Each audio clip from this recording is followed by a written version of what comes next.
El aprendizaje es el proceso a través del cual se asimilan conocimientos, habilidades, aptitudes, competencias, normas de comportamiento y valores respetados en la sociedad de la que se forma parte. Externamente, el aprendizaje se manifiesta por medio de un cambio de conducta, debido a la adquisición de un conocimiento o habilidad que antes no se poseía o por haber vivido y asimilado nuevas experiencias. Por otra parte, cuando las conductas son idóneas y las personas están motivadas, es decir, cuando quieren aprender, el aprendizaje se produce de forma significativa y los conceptos o competencias se fijarán en la memoria de una manera mucho más eficaz. Las personas podemos aprender de muchas formas, voluntarias o no, y en todas la memoria juega un papel fundamental. La pedagogía y también la psicología, en lo que se llama psicopedagogía, se encargan de diseñar las mejores estrategias educativas de aprendizaje para que el proceso sea lo más efectivo posible. El aprendizaje en psicología. En psicología, la definición de aprendizaje es más amplia que en pedagogía y varía de acuerdo con las características particulares de las tendencias o corrientes psicológicas que se han desarrollado durante el siglo XX. Sin embargo, en general podemos afirmar que, en psicología, el término aprendizaje se refiere a todo cambio que hace posible la adquisición y asimilación en forma duradera de determinados conocimientos, habilidades, competencias, normas de conducta, pautas y valores sociales. Teorías del aprendizaje. Conductismo.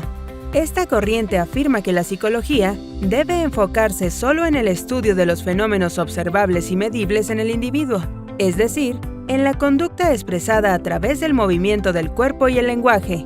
Por tanto, para el conductismo, el aprendizaje no es más que un cambio de comportamiento que se logra cuando el individuo asocia un cierto estímulo del ambiente con la respuesta que se espera de él. Cognitivismo. La psicología cognitiva centra su atención justo en aquello que el conductismo había dejado a un lado: el pensamiento, las operaciones mentales complejas.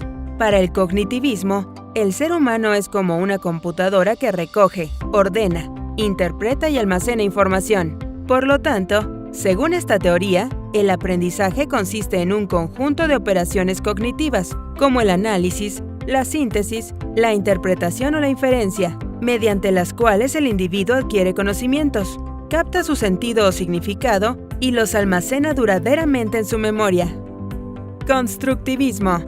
Para los defensores de esta teoría, que nació en los años 70 del siglo XX, el estudiante no es un sujeto pasivo que se limita a recibir la información proveniente del profesor o de los libros y guardarla en su memoria, sino que participa activamente en su propio proceso de aprendizaje. Para el constructivismo, el aprendizaje no es un proceso unidireccional, sino una especie de diálogo en la cual el estudiante incorpora nuevos conocimientos en la medida en que pueda operar sobre ellos, ya sea relacionándolos con su medio ambiente, con experiencias pasadas o reformulándolos con sus propias palabras y dentro de su horizonte de referencias. Así pues, el aprendizaje se construye. Los nuevos conocimientos son reelaborados por las operaciones cognitivas del estudiante y, al mismo tiempo, la estructura mental de este último, su forma de percibir y sentir el mundo, se modifican como consecuencia de los conocimientos que acaban de ser incorporados. Dos importantes precursores de la teoría constructivista fueron los psicólogos Jean Piaget, 1896-1980, y David Ausubel, 1918-2008. Según Piaget, las estructuras mentales se modifican con los procesos de aprendizaje implicados por los esfuerzos del individuo para adaptarse a su entorno y enfrentarse a los cambios y experiencias nuevas. Así, a medida que crecemos, nuestra percepción del mundo va cambiando como producto del aprendizaje. Por su parte, Ausubel desarrolló el concepto de aprendizaje significativo, fundamental en el constructivismo. En este tipo de aprendizaje, el alumno pone el objeto de estudio en relación significativa con sus conocimientos previos. Esta relación que establece el alumno no es abstracta, sino precisamente significativa, lo que le permite apropiarse del objeto de estudio y construir su aprendizaje de una manera eficaz. Aprendizaje social. propuesta en 1977 por el psicólogo canadiense Albert Bandura, 1925-2021. Esta teoría destaca el hecho de que el aprendizaje se verifica en contextos sociales. El niño aprende al observar e imitar a sus padres, maestros y pares, todos los cuales pueden servirle de modelo. De acuerdo con Bandura, entre el individuo y la sociedad o cultura en la que éste se desenvuelve, existe una relación de recíproca influencia. Esto quiere decir que las características personales del individuo se modifican por la influencia de la cultura y, correspondientemente, la cultura es interpretada y revalorada desde la personalidad única de cada individuo. A este fenómeno Bandura lo denominó determinismo recíproco. Tipos de aprendizaje.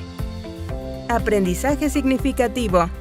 En este tipo de aprendizaje, el protagonista es el estudiante, quien tiene ya una predisposición favorable para aprender y poner su máximo esfuerzo. El contenido se presenta de modo que el estudiante pueda asociarlo de manera significativa con cosas que ya conozca o experiencias que haya vivido.